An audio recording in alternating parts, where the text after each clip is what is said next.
in a bad light, they would do it. Do you think that might have been goaded and fed by infiltrators within the nation? Sure, no question about it. I think that Mr. Hoover was at work, other government agencies were at work, and there were persons, I'm sure there were some rich Americans and rich persons from other parts who saw him as a threat to the capitalist system. And as a result of this, perhaps had their own people in there goading, disrupting. I think it would not have been too difficult to have had people there at Elijah Muhammad's side, people who were not true believers, but who were there saying, look what Malcolm is doing. Malcolm is acting like he's the leader, and that you aren't the leader, sir. And if you're beginning to grow in age, and you hear people telling you this, it takes a good deal of strength that you may not have to resist seeing Malcolm not as the friend that he truly was, and I can attest to, but as an enemy who was trying to take over the throne. None of them had ever been the friend or been the servant to Messenger Elijah Muhammad that Malcolm had been. And they weren't trying to help the messenger in doing that. They were trying to cut Malcolm off from him and get him out of the way so that they could, in their opportunist way, take advantage of the situation. Did you have a sense that Elijah was envious of Malcolm? Well, I think there's no doubt that he was envious of Malcolm. This, unfortunately, is a part of the history of mankind. In the jungles, we have it in animals. We have the old boar who no longer can procreate, and the young boar is there coming along. First he fights him off, tries to knock him out so that he's not with the herd anymore, and then he's gone. In humanity, we have the people who are in power, and then there's that bright young person who's coming along. They feel that the person in power feels that he or she is going to be disposed of. They fight, and they keep the person from rising.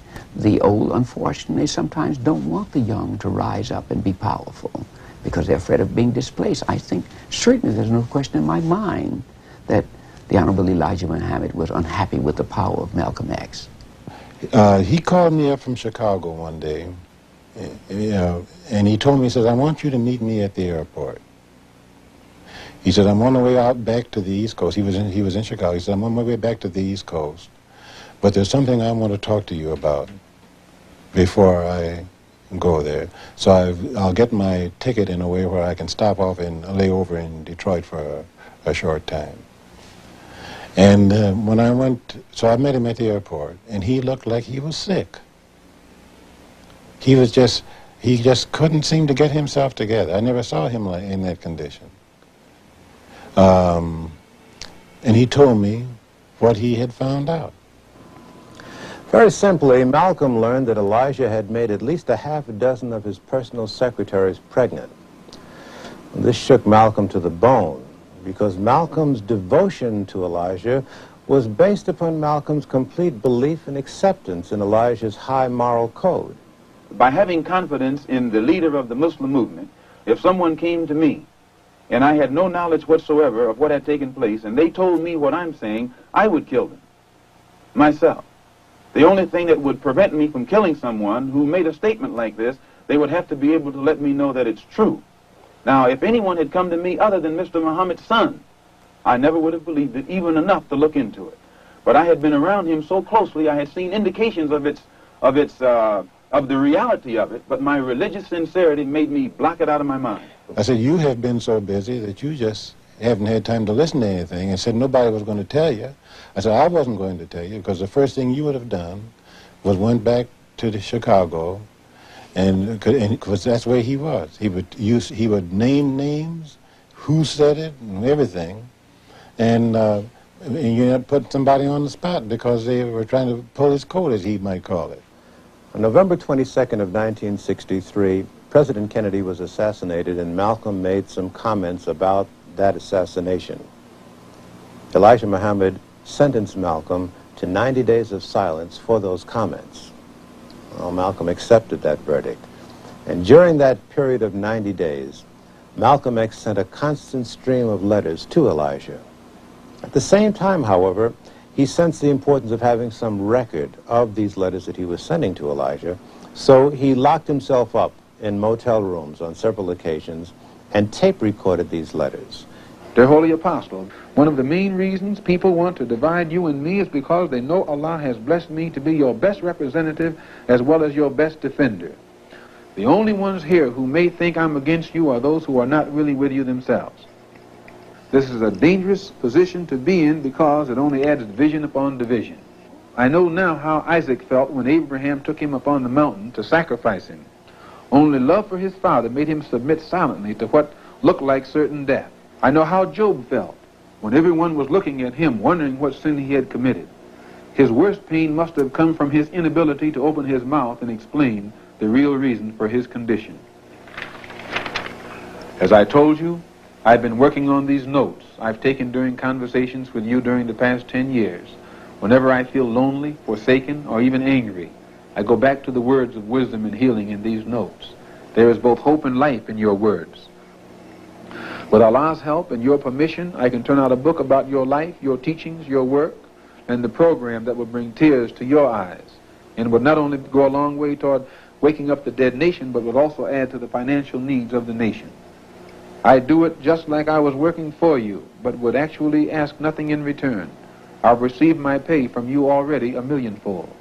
If you would have mercy upon me and give me another chance, I'd stay out of the public. I'd be satisfied to just minister in the mosque, making no public statements, nor outside speeches. He began to doubt if his meal was even getting through.